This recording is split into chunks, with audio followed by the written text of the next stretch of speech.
All right, today's a really easy day. We're going to be unsquaring numbers. So yesterday we squared numbers. Today we're going to be unsquaring them. So we're going to be working a little bit backwards.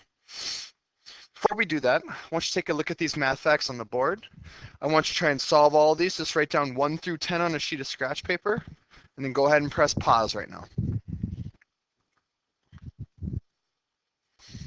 Go ahead and check your work. Press pause again once you check in your work. All right, well, let's go ahead and move on. That was just a little practice with your math facts. All right, so find the numbers that make these statements true. So what times what equals 4? Well, you can put 1 times 4 would equal 4. You could also find 2 times 2, which would equal 4. Okay, so if we're going to unsquare 4, because 4 is a square number, kids, this is what it would look like. We would be unsquaring 4. So we would be finding what number times itself would equal 4. The answer would be 2. Take a look here. What number times itself squared would equal 81? That number is 9.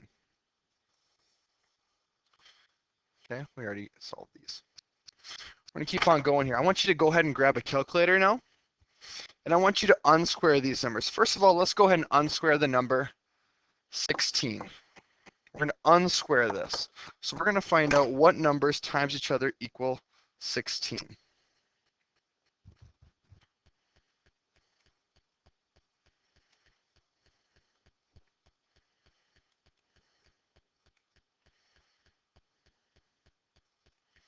So as I'm working with my calculator right now, this is how you solve this on your blue calculator.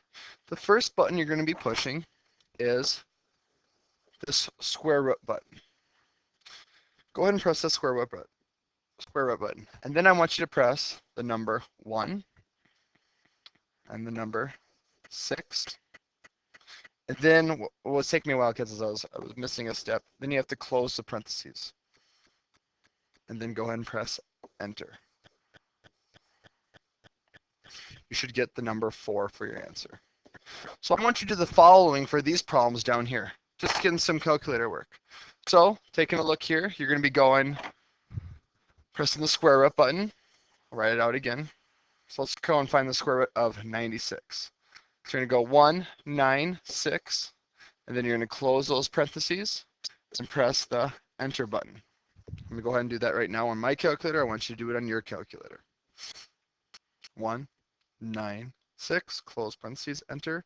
You should get an answer of 14. So I'm going to show you all the problems right here. I want you to label all the way from A to J.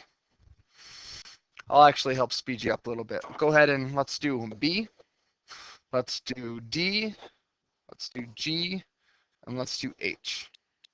I'm going to go ahead and press pause now and solve those. Go ahead and check your work. Hopefully you got those problems correct with your calculators. Today's assignment is going to look a little bit like this. Here's one of your math journal pages. Math journal page 23. So take a look at the example. You're going to be doing the following things with the problems, okay? So you have to tell me what number is here. So you're going to have to use your calculator. Go ahead and use your calculator. It says do not use it. I want you to use it. So go ahead and use your calculator. So use your calculator. You're going to type that square root button, go 225, and then close the parentheses. And go ahead and tell me what the square root is, okay? 25. So here's your example here of 144. 12 squared, and then 12 would be the square root. And keep on moving down right here. Here in these directions, so that which of the following are square numbers. So what you're going to do, kids, is you're going to go ahead and type each one of these in your calculator, find the square root of them, and if it comes up as a decimal or an error, that means it is not a square root. So you need to be able to find a square root. So go ahead and solve those. Problem 3 here, they want you to list all the factors. Go ahead and make a factor rainbow. And then by making the factor rainbow, I don't want you using a calculator on any of these, okay, when solving for that. I'm going to make some space here. You can do the bottom page as well, or the bottom problems as well. Here's your study link, kids. It's going to be pretty self-explanatory. Go ahead and go through these as well. I want you to use your calculator on these problems as well right here, okay? Of course, at the bottom of the page, we have some extra practice. Remember, when we're finding a square root of a number, we're just working backwards. We're finding out what number that's exactly the same times itself equals that square number. All right, good luck with your work today.